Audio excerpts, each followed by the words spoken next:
Hello students. आज हम इस वीडियो में 1 से 30 तक के एलिमेंट्स के इलेक्ट्रॉनिक कॉन्फ़िगरेशन को लिखना सीखेंगे, जो कि एक पहाड़ जैसा कार्य लगता है। लेकिन इस वीडियो को पूरा देखने के बाद आप इजीली किसी भी एलिमेंट का इलेक्ट्रॉनिक कॉन्फ़िगरेशन लिख सकते हैं। एक्चुअली हमें समझ नहीं आता है कि इलेक्ट्रॉन कब एस सब सेल में जाएगा, कब 3p में जाएगा, कब वो 3d में जाएगा और कब f सब सेल में एंटर करेगा। हम जिस इलेक्ट्रॉनिक कॉन्फ़िगरेशन की बात करेंगे वो अफाबाउ रूल के अकॉर्डिंग होगा, या एक रूल और होता है जिसे हुन्स रूल बोला जाता है। तो चलिए शुरू करते हैं आज का इम्पोर्टेंट टॉपिक। देखिए, ये एक इलेक्ट्रॉनिक कॉन्फ़िगरेशन है। इसमें सबसे पहले फर्स्ट s2, उसके बाद में 2s2, उसके बाद में 2p6, उसके बाद में 3s2, उसके बाद में 3p6, उसके बाद में 4s2 और उसके बाद में 3d10 लिखा जाता है। अब ये सब कैसे आया, इसको हम ऐसे समझ लेते हैं। सबसे पहले हम इस तरह से इसको लिख लेते हैं। पहली वाली लाइन में आपको लिखना है फर्स्ट s, दूसरी वाली लाइन में 2s और 2p, इसी तरीके से थर्ड लाइन के अंदर 3s, 3p और 3d, इसी तरीके से 4s वाली लाइन में 4s, 4p, 4d और 4f। इसी तरीके से आप 5 वाली लाइन भी लिख सकते हैं, 5s, 5p, 5d और 5f। अब यहाँ पे आप देखिए, जहाँ पे भी s सब सेल है वहाँ उसमें आपको 2 इलेक्ट्रॉन्स फिल करने हैं। मतलब फर्स्ट s2, नीचे वाली लाइन में 2s2, उससे नीचे वाली लाइन में 3s2, उससे नीचे वाली लाइन में 4s2 और उससे नीचे वाली लाइन है लास्ट वाली 5s, उसमें भी 2। दूसरा हम जानते हैं जो p सब सेल होता है उसमें मैक्सिमम जो इलेक्ट्रॉन्स होते हैं वो 6 होते हैं। इसका मतलब 2p में 6, 3p6, 4p भी 6 और 5p भी कितना होगा, 6 होगा। इसी तरीके से d सब सेल का हमें पता है कि d के अंदर 10 इलेक्ट्रॉन्स मैक्सिमम भरे जाते हैं। तो तीसरा वाला जो लाइन है उसमें हम 3d10, 4d10 और लास्ट वाली लाइन है 5d10 होगा। इसी तरीके से f जो सब सेल होता है उसमें मैक्सिमम जो इलेक्ट्रॉन्स होते हैं वो 14 इलेक्ट्रॉन हो सकते हैं, और लास्ट वाली लाइन में भी 5f 14 होगा। देखिए, अब हमको क्या करना है, अब हमने जो लिखा है इसको हमको क्रॉस करना है, और क्रॉस करने के बाद में जो हमारा ऑर्डर बनता है उसी ऑर्डर को मैंने, देखिए आप, ऊपर लिखा है। अब यहाँ देखिए आप, फर्स्ट एस के बाद में इलेक्ट्रॉन कहाँ जाएगा, 2s में। अब 2s से आप पीछे की साइड चलिए, पहले फर्स्ट एस आया, उसके बाद 2s आया, उसके बाद 2p होगा। 2p के बाद में एरो की साइड आप चलेंगे तो 3s आएगा। 3s आने के बाद में वापस आप पीछे चलेंगे, 3p आएगा, उसके बाद एरो की साइड चलेंगे तो 4s आएगा। इसके बाद में हम 4s से वापस पीछे चलते हैं तो 3d आता है, उसके बाद में 4p आता है, उसके बाद में 5s आता है। फिर वापस चलिए पीछे, 5s के बाद में 4d भरा जाता है, उसके बाद में 5p भरा जाएगा। फिर वापस यदि हम पीछे चलते हैं तो 4f भरा जाएगा, उसके बाद में 5d भरा जाएगा। अब आप देखिए, ये जो इलेक्ट्रॉनिक कॉन्फ़िगरेशन है ये इसी क्रम में होगा, क्योंकि यही ऊर्जा का बढ़ता हुआ क्रम है। मतलब पहले इलेक्ट्रॉन कम ऊर्जा वाले सब सेल में एंटर करेगा और उसके बाद में जो इलेक्ट्रॉन है वो उच्च ऊर्जा वाले सब सेल में एंटर करेगा। यहाँ देखिए, आपको एक विशेष बात ध्यान रखना है, आप हमेशा पीछे से आगे की ओर चलेंगे, जो कि एरो शो भी कर रहा है। अब आप देखिए, एस सब सेल में मैक्सिमम इलेक्ट्रॉन्स 2 हो सकते हैं, p में 6 इलेक्ट्रॉन्स हो सकते हैं, d में 10 इलेक्ट्रॉन हो सकते हैं और f सब सेल के अंदर 14 इलेक्ट्रॉन हो सकते हैं। ये हम पीछे डिस्कस कर चुके हैं। ये इलेक्ट्रॉन्स भरने का रूल आप पहले से ही जानते होंगे, जो कि 2n स्क्वायर के अकॉर्डिंग भरा जाता है। यहाँ 2n स्क्वायर में जो n होता है वो कोष की संख्या होती है। कोष की संख्या का मतलब है कि पहले वाला कोष है या दूसरे वाला कोष है या तीसरे वाला कोष है, जिसको हम k, l, m, n से भी रिप्रेजेंट करते हैं। यहाँ हम एक उदाहरण से समझते हैं। जैसे कोष 1 में, जिसे एस सबसेल बोला जाता है, मैक्सिमम जो इलेक्ट्रॉन्स होते हैं वो 2n² के अकॉर्डिंग 2 ही भरे जाएंगे। लेकिन इसके बाद में यदि हम दूसरे कोष की बात करते हैं तो उसमें जो मैक्सिमम इलेक्ट्रॉन्स हैं वो 8 भरे जाते हैं। ऐसा इसलिए होता है कि दूसरे वाले कोष के अंदर एस सबसेल भी होता है और पी भी होता है, इसी कारण से उसमें 8 इलेक्ट्रॉन्स भरे जाते हैं। आगे यदि हम बात करें तीसरे वाले कोष की तो उसके अंदर एस सबसेल भी होता है, पी सबसेल भी होता है और डी सबसेल भी होता है।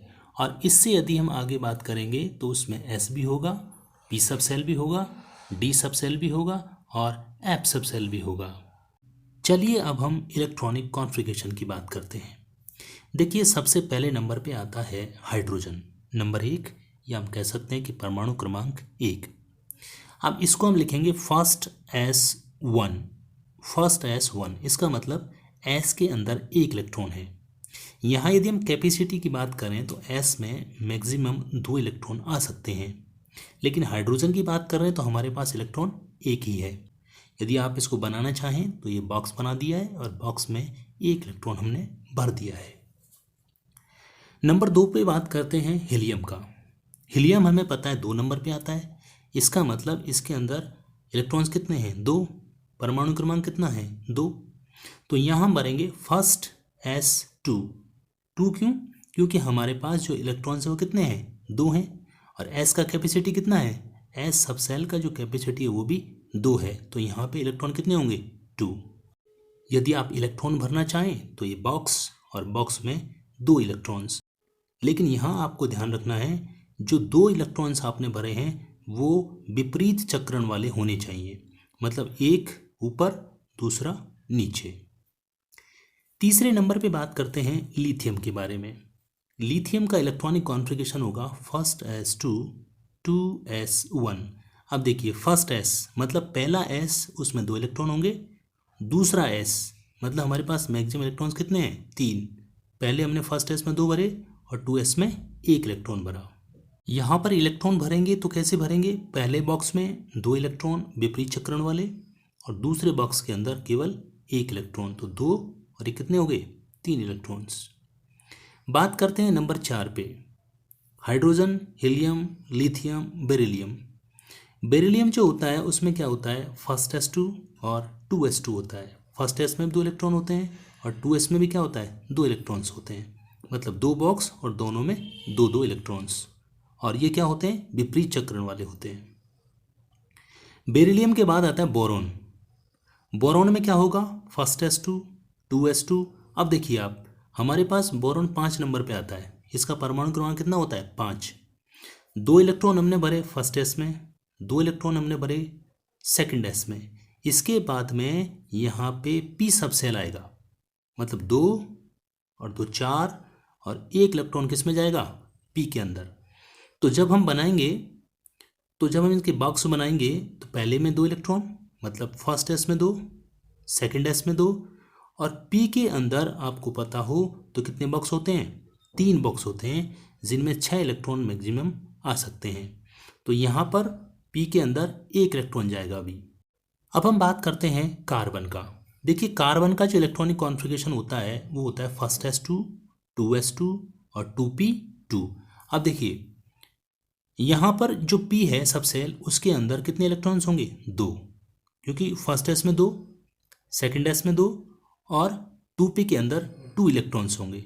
यदि आप इसका डायग्राम बनाना चाहें तो ये बॉक्स कितने? 3 बॉक्स, पहले में कितने? 1 इलेक्ट्रॉन, दूसरे में कितना? 1 इलेक्ट्रॉन। यहाँ पे आपको ध्यान रखना है, यहाँ पे हुंड का रूल अप्लाई होता है। कैसे? सबसे पहले आपको केवल 1 इलेक्ट्रॉन भरना होता है और उसके बाद में पेयरिंग स्टार्ट होती है। आगे बात करते हैं नंबर 7 का। 7 पे कौन आता है? नाइट्रोजन। नाइट्रोजन की यदि हम बात करें तो फर्स्ट S के अंदर 2 इलेक्ट्रॉन, 2s के अंदर भी 2 इलेक्ट्रॉन, और 2p के अंदर कितने इलेक्ट्रॉन होंगे? 3, क्योंकि कार्बन में कितना था 2p में? 2, या कितना हो जाएगा? 3। अब देखिए आप लोग, फर्स्ट S और 2s में इलेक्ट्रॉन्स कैसे भरे जाते हैं ये आप सीख चुके होंगे। बात करते हैं ऑक्सीजन के बारे में। अब देखिए, ऑक्सीजन में क्या होगा? फर्स्ट S 2 होगा, 2s 2 होगा, 2p कितना हो जाएगा 4, क्योंकि इलेक्ट्रॉन कितने हैं 8, तो 4 तो भरे जाएंगे किसमें p के अंदर, 2 भरे जाएंगे सेकेंड s में और 2 भरे जाएंगे फर्स्ट s में। तो यहाँ पे यदि आप ड्रॉ करना चाहें तो p वाले सब सेल के अंदर कितने इलेक्ट्रॉन आएंगे 4, इसमें से 1 2 3 और 4। अब देखिए आप यहाँ पे देखिए पेयरिंग स्टार्ट हो गया है। पेयरिंग का मतलब होता है कि एक बॉक्स के अंदर 2 इलेक्ट्रॉन और वो भी विपरीत चक्रण वाले। बात करते हैं फ्लोरीन के बारे में। देखिए फ्लोरीन में क्या होगा, p के अंदर 5 इलेक्ट्रॉन आ जाएगा तो दूसरे की पेयरिंग हो गई, है ना। इसी तरीके से नियोन में क्या होता है, फर्स्ट s2 2s2 2p6। यहाँ आप देखिए आपका जो p सब सेल है वो पूरी तरीके से भर गया है। अब आप देखिए नियोन तक हमारा जो p सब सेल है वो कंप्लीट भर गया है, मतलब उसमें पेयरिंग हो गई है। 10 से ज़्यादा यदि आपको इलेक्ट्रॉन भरना है तो आपको किस में भरना पड़ेगा 3s के अंदर। तो अब हम बात करते हैं किसका, सोडियम का। अब चलते हैं सोडियम की तरफ। फर्स्ट s2 2s2 2p6 मतलब 10 इलेक्ट्रॉन और 3s के अंदर केवल 1 इलेक्ट्रॉन, मतलब अब हमको यहाँ पे 3s जो है उसको खोलना पड़ेगा। बात करते हैं mg का। mg में क्या होगा, फर्स्ट s2 2s2 2p6। अब इसके अंदर 12 इलेक्ट्रॉन्स होते हैं तो 3s क्या हो जाएगा 2, मतलब अब हमारा यहाँ पे 3s भी भर चुका है। बनाएंगे कैसे, फर्स्ट के अंदर 2 इलेक्ट्रॉन 2s 2 इलेक्ट्रॉन 2p के अंदर पेयरिंग वाले कितने 6 इलेक्ट्रॉन्स और 3s 2, मतलब इसमें भी 2 इलेक्ट्रॉन्स। अब हम बात करेंगे एल्यूमिनियम के बारे में। देखो एल्यूमिनियम आता है 13 पर। इलेक्ट्रॉनिक कॉन्फ़िगरेशन क्या बनेगा, फर्स्ट s2 2s2 2p6 और 3s2। यहाँ तक कितने कंप्लीट हो गए 12। आगे यदि हम बात करेंगे, यदि एल्यूमिनियम की बात करेंगे तो हमको p सब सेल के अंदर जाना पड़ेगा। कौन सा p सब सेल, 3p। तो 3p में कितने इलेक्ट्रॉन्स आएंगे 1, ठीक है। और पेयर में नहीं होगा, केवल एक सिंगल इलेक्ट्रॉन होगा, ठीक है। मतलब यहाँ पे भी आपको p जो सब सेल है उसको इंट्रोड्यूस करना पड़ेगा। अब देखिए हम बात करते हैं सिलिकॉन की। सिलिकॉन में क्या होगा, first s2 2s2 2p6 3s2 और 3p के अंदर कितने इलेक्ट्रॉन आएंगे 2। अब हम बात करते हैं फास्फोरस के बारे में। इसका जो इलेक्ट्रॉनिक कॉन्फ़िगरेशन होता है वो first s2 2s2 2p6 3s2 and 3p3। देखिए यहाँ पे जो p सब सेल है उसके अंदर केवल 3 इलेक्ट्रॉन्स हैं और वो भी सिंगल हैं, मतलब पेयर में नहीं हैं। इसी तरीके से बात करते हैं सल्फ़र के बारे में। देखिए सल्फ़र आता है 16 नंबर पे। इसका जो इलेक्ट्रॉनिक कॉन्फ़िगरेशन होगा वो होगा first s2 2s2 2p6 3s2 and 3p4। यहाँ हम इलेक्ट्रॉन्स कैसे भरेंगे, फर्स्ट s के अंदर 2 इलेक्ट्रॉन्स, 2s में भी 2 इलेक्ट्रॉन्स, 2p में 6 इलेक्ट्रॉन्स, 3s के अंदर 2 इलेक्ट्रॉन्स एंड 3p के अंदर 4 इलेक्ट्रॉन्स। यहाँ आप देखिए 3p के अंदर एक पेयरिंग हो गया है। इसी तरीके से बात करते हैं क्लोरीन के बारे में। देखिए क्लोरीन आता है 17 नंबर पे। यहाँ पे जो इलेक्ट्रॉनिक कॉन्फ़िगरेशन बनेगा उसमें first s2 2s2 2p6 3s2 and 3p5। यहाँ पर आप देखिए p सब सेल के अंदर 5 इलेक्ट्रॉन्स हैं, मतलब 2 बॉक्सेज में पेयर्ड हैं और एक बॉक्स के अंदर सिंगल इलेक्ट्रॉन है। अब हम बात करते हैं आर्गन के बारे में। देखिए आर्गन आता है 18 पे और इसको अक्रिय गैस बोला जाता है। इसका जो इलेक्ट्रॉनिक कॉन्फ़िगरेशन होता है उसमें first s2 2s2 2p6 3s2 और 3p6, मतलब यहाँ पे भी जो आपका p सब सेल है वो कंप्लीट हो गया है। अब यदि आप आगे इलेक्ट्रॉन भरोगे तो आपको कहाँ जाना पड़ेगा 4s के अंदर। कहाँ जाना पड़ेगा 4s के अंदर। तो चलते हैं किसमें, पोटेशियम की बात करते हैं। पोटेशियम का जो इलेक्ट्रॉनिक कॉन्फ़िगरेशन होगा उसमें क्या आएगा 4s1, मतलब first s2 2s2 2p6 3s2 3p6 और 4s1, तब जाके हमारे 19 इलेक्ट्रॉन्स कंप्लीट होते हैं। अब हम बात करते हैं किसका, कैल्शियम का। अब देखो कैल्शियम में क्या होता है, कैल्शियम में first s2 2s2 2p6 3s2 3p6 और 4s2। अब यहाँ पे 4s भी क्या हो गया है, कंप्लीट हो गया है और हमारा जो इलेक्ट्रॉनिक कॉन्फ़िगरेशन है वो 20 तक कंप्लीट हो गया है। अब देखिए, यदि आपको कैल्शियम से आगे चलना है तो कैल्शियम से आगे जब हम जाएंगे तो कौन आता है, 21 नंबर पे आता है स्कैंडियम। जब आप स्कैंडियम पे जाएंगे तो वहाँ पे क्या होगा, डी सब सेल इंट्रोड्यूस होगा। मतलब जो 4s के बाद में 4s2 के बाद में जो इलेक्ट्रॉन जाएगा वो कहाँ जाएगा, 3d के अंदर। तो स्कैंडियम का जो इलेक्ट्रॉनिक कॉन्फ़िगरेशन होता है वो क्या होता है, first s2 2s2 2p6 3s2 3p6, उसके बाद में 4s2 और 4s2 के बाद में 21वां जो इलेक्ट्रॉन है, मतलब 20 के बाद में एक इलेक्ट्रॉन जो जाएगा किस में जाएगा, 3d1 के अंदर। इसी तरीके से यदि हम बात करें टाइटेनियम का, कितने पे आता है, 22 नंबर पे आता है। इसका इलेक्ट्रॉनिक कॉन्फ़िगरेशन क्या होगा, first s2 2s2 2p6 3s2 3p6 4s2 और 3d2 हो जाएगा। ठीक है, डी के अंदर कितने बॉक्स होते हैं, 5 बॉक्स होते हैं, और 5 बॉक्स के अंदर मैक्सिमम जो इलेक्ट्रॉन की संख्या वो 10 हो सकती है। तो टाइटेनियम कितने आगे, 2 भर गए डी के अंदर। अब हम चलते हैं किसमें, वेनेडियम। वेनेडियम में क्या होगा, डी के अंदर 3 इलेक्ट्रॉन आ जाएंगे। अब हम बात करते हैं क्रोमियम का। देखिए क्रोमियम आता है 24 पे, और इसका इलेक्ट्रॉनिक कॉन्फ़िगरेशन बड़ा ही इंटरेस्टिंग है। देखिए मेनली जो जिस प्रोसेस से हम भरते आ रहे हैं उस प्रोसेस की हम बात करें तो क्रोमियम में क्या होता है, first s2 2s2 2p6 3s2 3p6 4s2 और 3d4 होना चाहिए, लेकिन ये इसका इलेक्ट्रॉनिक कॉन्फ़िगरेशन नहीं होता है। ये क्या है फिर, ये क्या है, अपवाद है।